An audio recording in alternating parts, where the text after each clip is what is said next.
Praise the Lord. परमेश्वर का धन्यवाद करते हैं अच्छी सुबह के लिए। हमने परमेश्वर के गीत गाए, उसकी महिमा उसकी बढ़ाई करी, और एक अच्छी बात जो आज सुबह मेरे दिल में परमेश्वर ने रखी कि मैं आज की सुबह आपके साथ बांट सकूं। वैसे तो ये बात बड़ी खतरनाक सी है, लेकिन सीखना बहुत जरूरी है। मालूम है मुझे इस बात के लिए कि परमेश्वर ने पापियों पे अनुग्रह किया है।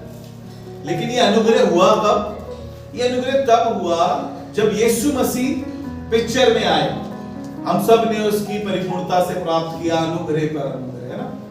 हमने सुनी है ये बात। परमेश्वर पाप से घृणा करता है, पापी से नहीं। लेकिन अगर हम पुराने नियम में चले तो परमेश्वर ने पापियों को सजा भी दी है।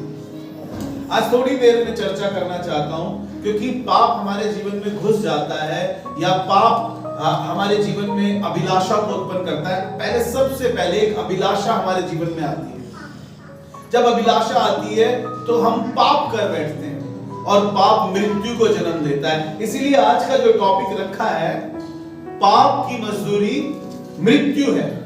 पाप की मजदूरी मृत्यु है, क्योंकि हर एक काम की कोई ना कोई मजदूरी, कोई ना कोई कीमत हमें मिलती है।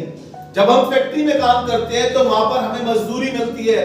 जब लेबर काम करती है तो उसे मजदूरी मिलती है। जब हम ऑफिस में काम जाते हैं, भले ही वो सैलरी हो, लेकिन वो एक काम करने की हमारी मजदूरी है। और पाप जब हम करते हैं तो उसकी भी एक मजदूरी है। पाप की मजदूरी मृत्यु है। Praise the Lord. हम कई बार सोचते हैं कि परमेश्वर नहीं देख रहा, जो पाप हम कर रहे हैं, और परमेश्वर नहीं देख रहा, और हमें लगता है कि हमने दुनिया से छुपा लिया। हस्बैंड ने वाइफ से, वाइफ ने हस्बैंड से अपने पाप को छुपा लिया, माँ बाप ने बच्चों से, बच्चों ने माँ बाप से अपने पाप को छुपा लिया। लेकिन मैं बार बार इस बात को कहता हूं, आसमान में जो सीसीटीवी कैमरा लगा है, उससे कोई झिलमिल नहीं आती है, उससे कोई नहीं बच सकता। ऐसा नहीं है कि मैं यहां पर खड़ा होकर कह रहा हूं मैं बहुत बड़ा धर्मी हूं। नहीं नहीं, पौलुस कह रहा है कि मैं सबसे बड़ा पापी हूं, लेकिन मैं कहता हूं मैं उससे भी बड़ा पापी हूं। लेकिन परमेश्वर के लहू से मैं धुल गया, और उसके बाद परमेश्वर का अनुग्रह हुआ, क्योंकि हम अनुग्रह के पीरियड में चल रहे हैं। लेकिन बाइबल बताती है कि क्या हम बार बार पाप करते रहे? अगर हम अनुग्रह के पीरियड में चल रहे हैं तो कदाचित नहीं। चलिए, पाप की मजदूरी क्या है? मृत्यु है। मेरे साथ एक वचन निकाल के पढ़े, याकूब की पत्री, उसका पहला अध्याय, और उसके 14-15 पद को पढ़ेंगे। लेकिन मैं एक बात उससे पहले आपको ये पद पढ़ाऊं, एक बात आपको बताना मांगता हूं। अगर हम पुराने नियम में देखते हैं, और बहुत सी जगह आसमान से आग आई और भस्म कर दिया, गुनहगारों को, पापियों को भस्म कर दिया।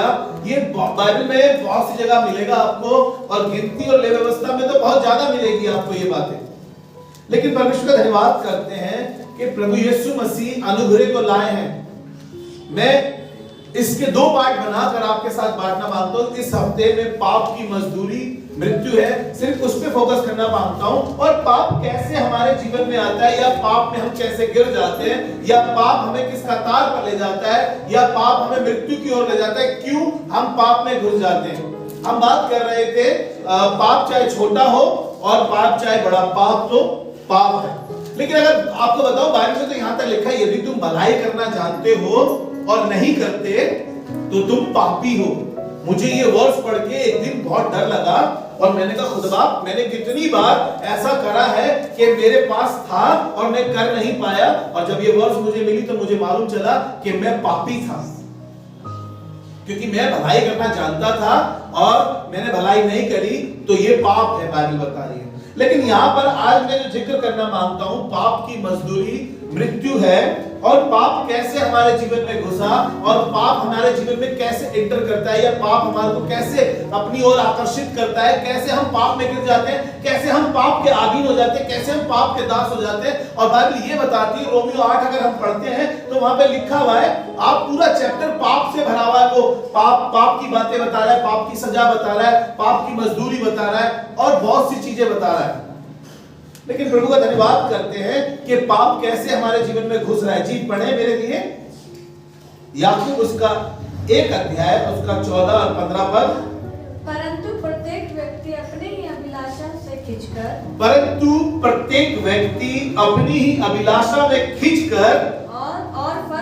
और फंसकर परीक्षा में पड़ता है, फिर अभिलाषा गर्भवती होती है और पाप को जन्मती है और पाप जब बढ़ जाता है तो मृत्यु को उत्पन्न करता है। Praise the Lord.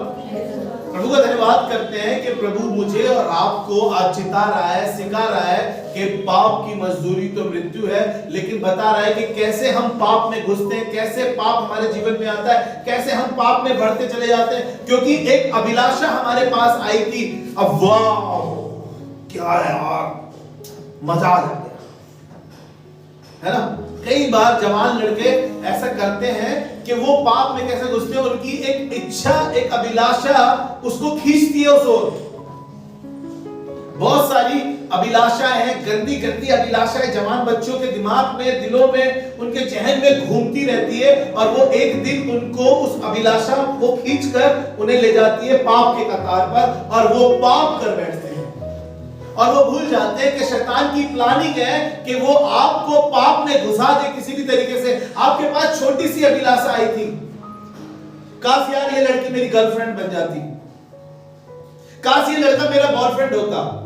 फिर हमारे दिमाग में कुछ कुछ चीजें घूमती रहती है, कुछ कुछ चेहरे घूमते रहते हैं, कुछ कुछ बातें घूमती रहती है और वो हमें पाप की ओर घसीटते हैं और हम पाप कर बैठते हैं और हमें मालूम नहीं चलता कि कब हम मृत्यु के कतार पर पहुंच गए। और वो शैतान हमें यही चाहता है कि हम परमेश्वर की महिमा से वंचित हो जाए। वो हमें पाप की ओर घसीटता है, हमारे अंदर अभिलाषा को पैदा करता है, हमारे अंदर चीजों को ऐसा क्रिएट करता है कि हम उसकी ओर खींचे चले जाए, हम उसके आदी हो जाए, हमें उसकी लत लग जाए और हम ऐसा कर भी बैठते हैं क्योंकि एक अभिलाषा आई थी हमारे दिलो दिमाग में, हमारे जहन में एक अभिलाषा घुस गई थी और हमने उसको सोच सोचकर पाप कर दिया। और जब पाप कर दिया तो क्या कह रहा है कि अभिलाषा खींचकर पाप को जन्म देती है और पाप मृत्यु को। फिर हमें बीमारी लग गई, ऐसी बीमारी जिसका कोई इलाज नहीं है। फिर हमारे ऐसा रोग घुस गए, फिर हमारे रिश्ते टूट गए, फिर हमारी शादी टूट गई, फिर हमारी जिंदगी ब्रेक हो गई। क्यों? क्योंकि हमारे को अभिलाषा ने घेर लिया था और हम अभिलाषा के चक्कर में फंसकर पाप कर बैठे और पाप ने हमारे जीवन में मृत्यु पैदा कर दी। और परमेश्वर क्या कह रहा है? पाप की मजदूरी मृत्यु है। आपको लग रहा होगा कि मैंने तो इतने पाप किए, मैंने तो इतना व्यभिचार किया, मैंने तो इतने गंदे गंदे काम किए, मैं तो जिंदा हूं। नहीं, जरूरी नहीं है आप शारीरिक तौर से नहीं मरे, लेकिन आत्मिक मृत्यु तो आपकी हो ही गई। आपका परमेश्वर से अलगाव हो गया, आपका परमेश्वर से ब्रेक हो गया। अब आपके साथ परमेश्वर की वो दोस्ती नहीं है। अब परमेश्वर आपको वो बातें नहीं सुनाता, आप उसकी आवाज नहीं सुन पाते, आप उसके साथ चल नहीं पाते, आप उसके गीत नहीं गा पाते, आप वचन नहीं पढ़ पाते, बिकॉज़ आपके जीवन में पाप है, आप गुनहगार हो गए।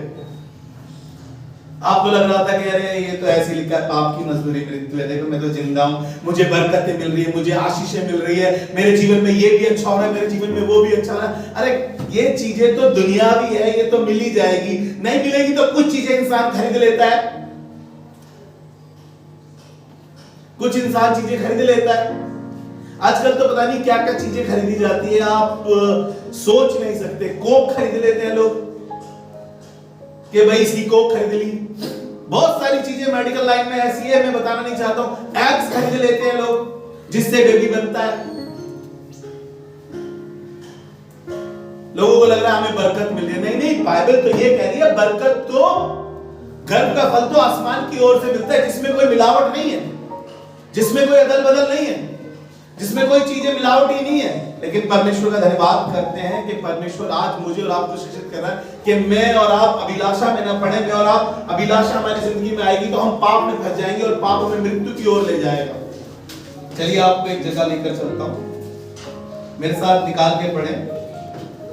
जो टॉपिक रखा गया है उसी के बेस पर ये वर्स है। रोमियो की पत्री उसका 6वां अध्याय और उसका 23वां पद। रोमियो की पत्री उसका 6वां अध्याय और उसका 23 पद, जहां पे इस प्रकार से लिखा है, क्योंकि पाप की मजदूरी तो मृत्यु है, क्योंकि पाप की मजदूरी तो मृत्यु है, परंतु परमेश्वर का वरदान हमारे प्रभु यीशु मसीह में अनंत जीवन है। हमारे प्रभु यीशु मसीह में अनंत जीवन है। Praise the Lord. परमेश्वर का क्या है? अनंत जीवन है। देखो मेरे पास एक कोटेशन आई या एक वो आया टैग, और उसमें ऐसा लिखा हुआ था, हो सकता है कि आज आप पाप करते टाइम आपको डर बिल्कुल नहीं लगता। हो सकता है आज आपको पाप करते समय या टाइम आपको डर बिल्कुल नहीं लगता, लेकिन आगे पता क्या लिखा है? एक अच्छी बात, लेकिन विश्वास कीजिए न्याय के दिन यीशु के सामने खड़े होने में आपको जरूर डर लगेगा। हालेलुया। आपको उस समय डर जरूर लगेगा जब वो न्याय सिंहासन के सामने बैठा होगा, क्योंकि बाइबल क्या बता रही है? सबोदेश उसके आखिरी अध्याय के आखिरी पदों को जब आप पढ़ेंगे तो लिखा है कि वो तुम्हारा न्याय करेगा अंतिम दिनों में, तुम्हारे भले कामों का और तुम्हारे बुरे कामों का, दोनों का न्याय सिंहासन पे बैठकर न्याय करेगा। जब डर लगेगा, जब सीसीटीवी कैमरा खराब नहीं दिखाई देगा, भले ही आपने गुप्त में कुछ भी गलत काम किया हो और आपको मालूम है कि किसी को नहीं पता, किसी ने नहीं देखा, शायद किसी को मालूम चला हो तो आपने रिश्वत देके उसका मुंह बंद कर दिया, घूस दे दी हो उसको मार के, कमजोर समझ के आपने उसको बंद कर दिया, उसके जज्बातों को रोक दिया। लेकिन आपको बताना मांगता हूं, लेकिन न्याय सिंहासन के सामने मैं कई बार डर जाता हूं। जब मैं प्रभु के साथ नहीं था, जब मैं प्रभु में नहीं था, तो मेरे से बहुत सी ऐसी गलतियां हुई जो मैं आज सोचता हूं तो मुझे डर लगता है। आज सोचता हूं तो मुझे डर लगता है और मैं कहता हूं प्रभु मैंने उस समय वो पाप, वो गुनाह, लेकिन परमेश्वर का धन्यवाद करते हैं। वो कह रहा है यदि तुम छोड़ दो तो दया भी होगी। देखिए अगर पाप, हमने एक बार पाप किया तो परमेश्वर ने हमें माफ किया, नो डाउट, लेकिन हम बार बार जानबूझकर देखकर पाप कर रहे हैं तो वो पाप थोड़ी हुआ, वो मतलब हमारे लिए सॉरी, वो थोड़ी हुआ कि हमने अनजाने में कर दिया, हमसे गलती से हो गया। वो तो तुम्हारी आदत हो गई, पाप करने की तुम्हारी आदत हो गई है वो। लेकिन प्रभु का धन्यवाद करते हैं, न्याय सिंहासन के सामने उस दिन डर लगेगा, क्योंकि पाप की मजदूरी तो मृत्यु है। अरे शारीरिक तौर से मर जाओगे, दफन हो जाओगे या जला दिया जाएगा, लग रहा है बस यही मृत्यु है, लेकिन आपको पता है आसमान में भी एक मृत्यु है। जहां हम यहाँ जो गंदे काम कर रहे हैं, जो हम गंदगी फैला रहे हैं, जो गंदे चीजें कर रहे हैं, वहां पर शैतान ने एक ऐसी जगह रखी है जो हमें यहाँ भरमा रहा है। वहां पे हमें हर रोज मारेगा, हर रोज हमारे साथ वहां पे बुरा सलूक किया जाएगा। लेकिन इसलिए परमेश्वर चाहता है कि हम इन बातों से अनजान ना रहें। हमने यहाँ पर बैठा हुआ, देखिए बाइबल साफ शब्दों में बताती है, अगर हम पढ़ना चाहें तो आप पढ़ सकते हैं। आपको मिलेगा ये रोमियोस का 3 अध्याय और उसका 23वां पद, वहां पे लिखा है इसीलिए कि सबने पाप किया और परमेश्वर की महिमा से रहित है। सबने पाप किया है। नोबडी कैन कि वो कह सके कि मैंने पाप नहीं करा, मैं ठीक हूं, मैंने कभी कोई गुनाह नहीं किया। अरे अगर भलाई नहीं करी तो तब कह रहा है तुमने पाप किया, तो फिर क्या रह गया? लेकिन परमेश्वर का धन्यवाद हो, अगर हम छोड़ देते हैं तो वो दया भी करता है, दया भी करता है। मैं आपको बता रहा था इस बात के लिए कि परमेश्वर क्या है, एक भस्म करने वाली आग है। परमेश्वर ने आसमान से जब गुनाह देखा, पाप देखा, भस्म करा, क्योंकि यहोवा परमेश्वर क्रोधित होता है। यीशु मसीह का स्वभाव सॉफ्ट है, पवित्र आत्मा सेंसिटिव है, लेकिन यहोवा परमेश्वर क्रोधित है। वो कहता है मैं यहोवा। आप कई जगह बाइबल में पढ़ेंगे पुराने नियम में, तो वो कहेगा मैं यहोवा, वो क्रोधित हो जाता है परमेश्वर। उसके लिए लिखा है, अगर आप पढ़ें 2 सैमुएल उसका 11वां अध्याय, जल्दी से निकाल लीजिए, 11वां अध्याय उसका 2-4 पद पढ़ेंगे हम। यहाँ पर एक कहानी है और दाऊद जो परमेश्वर के मन के मुताबिक है, ये खुदा का सेवक है, खुदा का खादिम है, खुदा का बेटा है, और ये परमेश्वर ने इसे घुरे से उठा के उमराव पर लाया, चरवाहा था, भेड़ बकरियों का चरवाहा था, अब इजराइल पे राजा हो गया, राज्य करने लगा और इसका राज्य बहुत बना रहा, इसका राज्य बहुत बड़ा हो गया। दाऊद इसका नाम है, दाऊद इसका नाम है। एक दिन जब इसका युद्ध हो रहा था, जब इसके दुश्मन चढ़ाई कर रहे थे, इसकी सेना खूब घमासान युद्ध में थी, लड़ाई कर रही थी, ये बंदा अपनी छत पे टहल रहा था। जब प्रचार करने का समय है, जब मैसेज बनाने का समय है, जब तैयारी का समय है, ये मस्ती कर रहे हैं, ये घूम रहे हैं, ये फिर रहे हैं, ये ऐशो मौज कर रहे हैं, ये पार्टियां बना रहे हैं, ये भी कुछ ऐसा ही कर रहा था। फिर हम संडे लग जाते हैं, हमें मैसेज प्रीच करना है, हमें मैसेज प्रीच करना है, फिर हम किसी और को बुला लेते हैं, किसी और से करा देते हैं। ये चीजें हमारी लाइफ में होती है। ये भी कुछ ऐसा ही कर रहा था, खुदा का सेवक था ये। जब इसको प्लानिंग करनी थी दुश्मन को कैसे हराना है, ये क्या कर रहे हैं भाई साहब, अपने छत पे टहल रहे हैं, आराम कर रहे हैं। और जब ये छत पे टहल रहे हैं, आराम कर रहे हैं, घूम रहे फिर रहे हैं, तो इनकी निगाह किसी स्त्री पर पड़ गई। और जब स्त्री पर इसकी निगाह पड़ गई तो इसने उस स्त्री को बुला भी लिया, क्योंकि वो नहा रही है। इसने उसको बुला लिया, उसके साथ कुकर्म किया, सब कुछ खराब हो गया। और इसने उसके पति को बुलाया, हित्ती उरिया इसके पति का नाम है, बेशबा इस स्त्री का नाम है जो नहा रही थी। और वो राजा दाऊद है जो मन के मुताबिक है परमेश्वर के, इससे गुनाह हो गया, इससे पाप हो गया।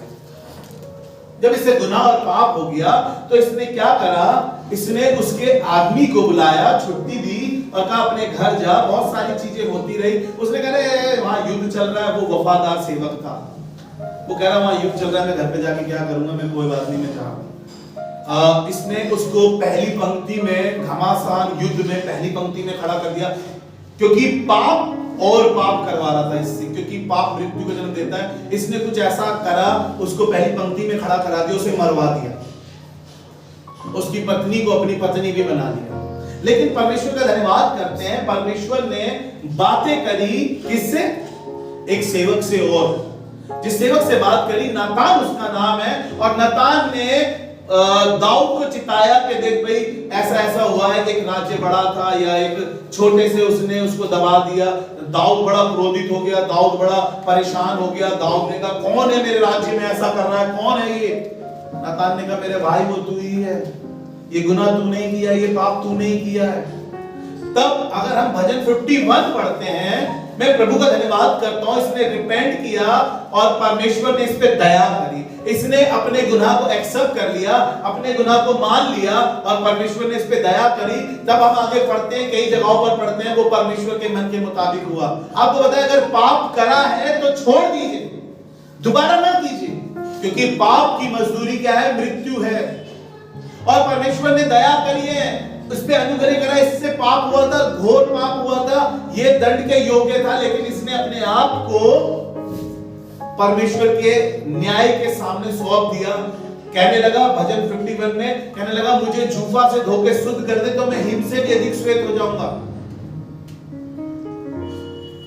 मुझे अपना उद्धार फिर से दे, मुझे अपना आत्मा फिर से दे, क्योंकि ये समझ गया था परमेश्वर का आत्मा मेरे पास से चला गया, परमेश्वर की हुजूरी मेरे पास से चली गई, परमेश्वर मेरे पास से दूर हो गया। इसी तरीके से अगर हम न्यायों की पुस्तक पढ़े, हम सिमसोन के बारे में पढ़ते हैं, वो दलीला के पाप के चक्कर में फंस गया और उसकी दोनों आंखें फलस्तियों ने फोड़ दी, क्योंकि वो एक वेश्यावृत्ति में पड़ गया, ऐसे गुनाह में पड़ गया। परमेश्वर की हुजूरी उसके पास से चलेगी, परमेश्वर का अभिषेक उसके पास से चला गया, जबकि वो नाज़िर था, परमेश्वर के लिए अलग किया गया था।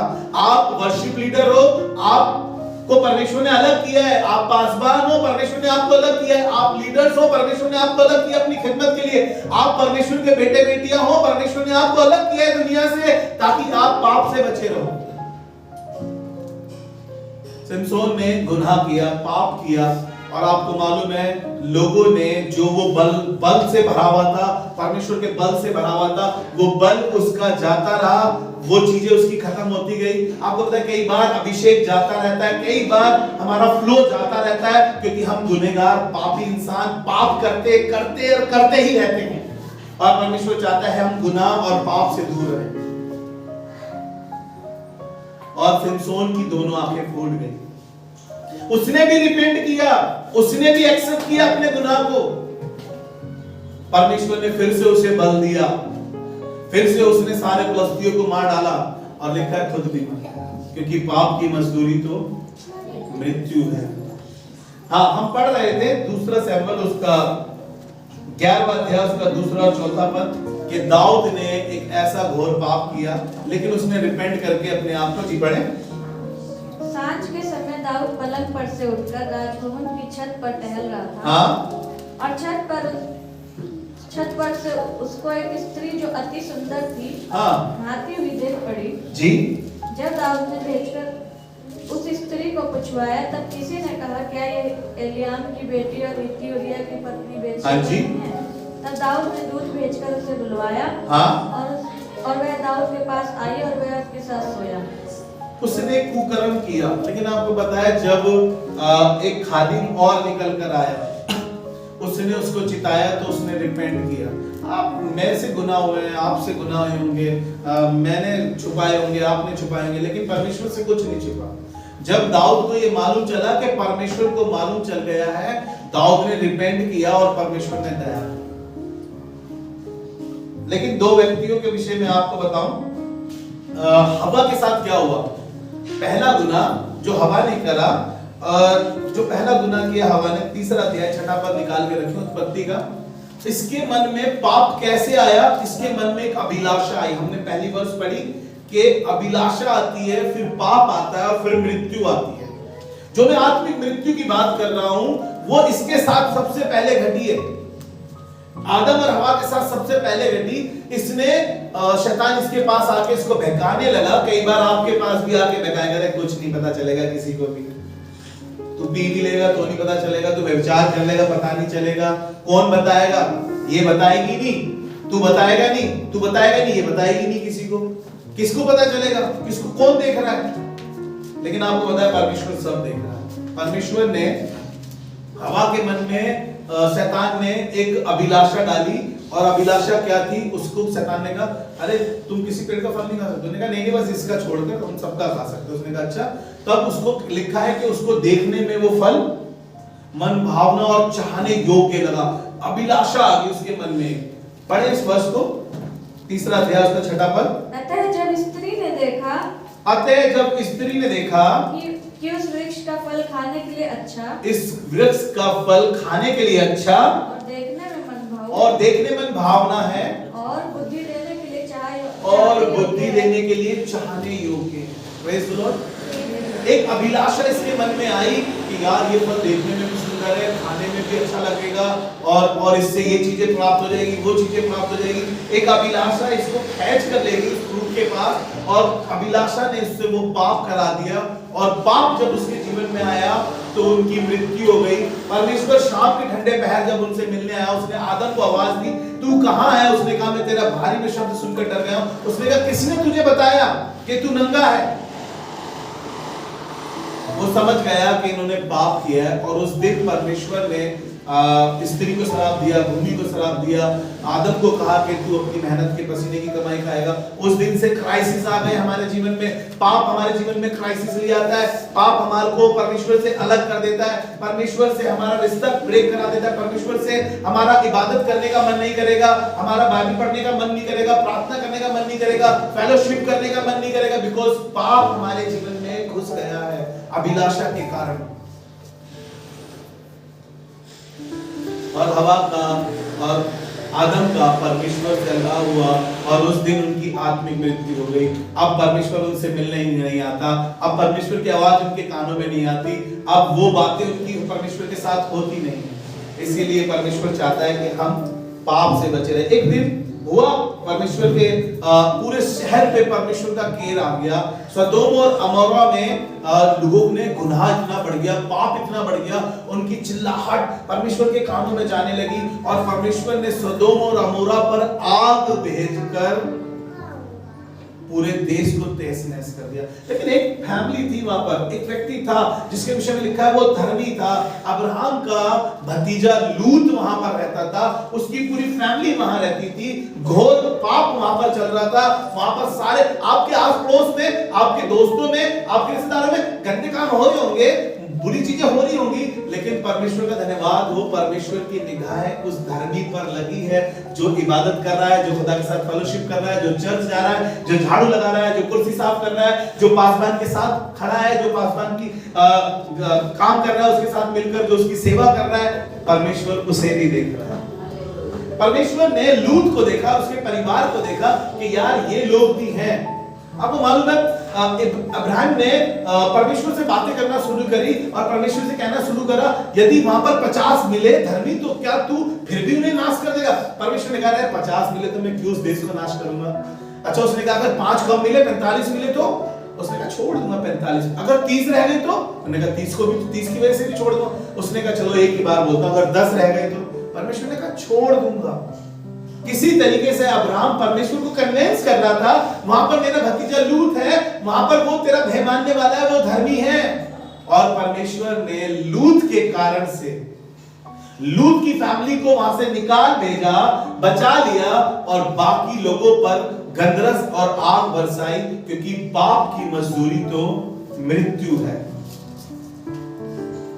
सिर्फ एक शख्स, आप अपने परिवार में चल रहे हैं तो आपके परिवार को बचा रखा है खुदा ने। आप खुदा में मजबूत हैं, आप पाप से दूर हैं, आपके कारण से आपके बच्चे बच जाएंगे। लेकिन कोशिश करें अपने बच्चों को परमेश्वर के बारे में बताएं, अपने घर पर, अपने पड़ोस में, अपने रिश्तेदार में जब मौका मिले परमेश्वर के बारे में बताना शुरू करें। Praise the Lord. निकालिए 19 अध्याय पढ़ रहे हैं हम इसका, उत्पत्ति 19 अध्याय इसका 24 और 25 पर जल्दी से पढ़ लेते हैं। तब यहोवा ने अपनी ओर से सदोम और अमोरा पर आकाश से गंधक और आग बरसाई और उन नगरों को और उस संपूर्ण तराई को, हाँ, और नगरों के सब निवासियों को, भूमि की सारी उपज समेत नष्ट कर दिया। परमेश्वर भस्म करने वाली आग है। परमेश्वर पाप से घृणा करता है, पापी से नहीं, मुझे मालूम है, लेकिन मैं और आप पापी ना रहकर पाप बन जाते हैं। इतना गंदा व्यवहार हमारा हो जाता है, इतना गंदा स्वभाव हमारा हो जाता है, इतनी गंदी चाल हमारी हो जाती है, हमारे दिमाग में सिर्फ और सिर्फ दो चिता बातें, गंदी बातें भरी रहती है। और परमेश्वर देखता है ये पाप ही नहीं है, अब ये पाप ही है। ले व्यवस्था उसका 10वां अध्याय उसका 2 पद पढ़ेंगे। यहाँ है हारून जो याजक था, जो परमेश्वर का सेवक था, उसके बेटे हैं ये एक लेवी कौम थी, इनको परमेश्वर के भवन में सेवा के लिए रखा था और ये दोनों गुनाह और पाप कर रहे थे। और इनके विषय में लिखा है कि परमेश्वर ने इनके नादाब और अबीहू के पाप को देखा। हेडलाइन लिखिए ऊपर ही, नादाब और अबीहू का पाप। जी पढ़े इसको, क्या लिखा है यहाँ पर, पहले पद से पढ़े। तब नादाब और अबीहू नामक हारून के 2 पुत्रों ने अपना धूपदान लिया। हारून के पुत्रों ने अपना धूपदान लिया और उनमें आग भरी और उसमें धूप डालकर उस ऊपरी आग को, जिसकी आज्ञा यहोवा ने नहीं दी थी, यहोवा के सम्मुख अर्पित किया, यहोवा के सम्मुख अर्पण करी। तब यहोवा के सम्मुख से आग निकली। ध्यान से सुनिएगा, किसके सम्मुख से? यहोवा के सम्मुख से आग निकली और उन दोनों को भस्म कर दिया। बाइबल में लिखा है कि हमारा परमेश्वर भस्म करने वाली आग है। आपको मालूम होगा जब एलिया ने एक बड़ा यज्ञ रखा था, जब बाल के देवता थे और सबने बाल को बुलाया, बाल आ, और फिर उसने, खुदा के खादिम ने बोला, भर भर के मटके डलवा दिए पानी के भर के वेदी पर, और लिखा है कि हे यहोवा आग भेज। लिखा है कि आसमान से आग आई और वेदी पे से भेंट को चट कर दी। हमारा परमेश्वर भस्म करने वाली आग है, इसलिए हम गुनाह से, पाप से दूर रहें। परमेश्वर चाहता है कि हम इनसे दूर रहें। आप गिनती की पुस्तक पढ़ेंगे 11वां अध्याय 1 पद, उसमें भी परमेश्वर ने आसमान से आग भेजी और भस्म कर दिया लोगों को। परमेश्वर ऐसे बड़े काम करता है।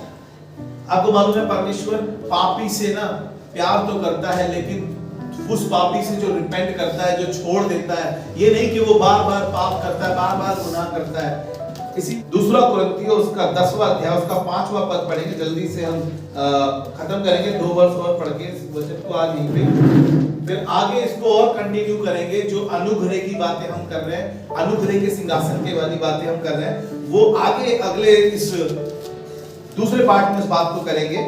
सो हम कल्पनाओं को और हर एक ऊंची बात को जो परमेश्वर की पहचान के विरुद्ध में उठती है, खंडन करते हैं। क्या कह रहा है, कैसे कह रहा है इस बात को? सो आओ हम हर कल्पनाओं को, जो हमारे अंदर कल्पनाएं उठ रही है, जो हमारे अंदर गंदी बातें उठ रही है, गंदी चीजें चल रही है, गंदी इरादे चल रहे हैं, ओछी बातें चल रही है, नकारात्मक बातें चल रही है, बेकार की बातें चल रही है, उनके लिए कह रहा है पढ़े, सो हम कल्पनाओं को, इसलिए हम कल्पनाओं का और हर एक ऊंची बात का जो परमेश्वर की पहचान के विरुद्ध में उठती है खंडन करते हैं और हर एक भावनाओं को कैद करके मसीह का आज्ञाकारी बनाते हैं।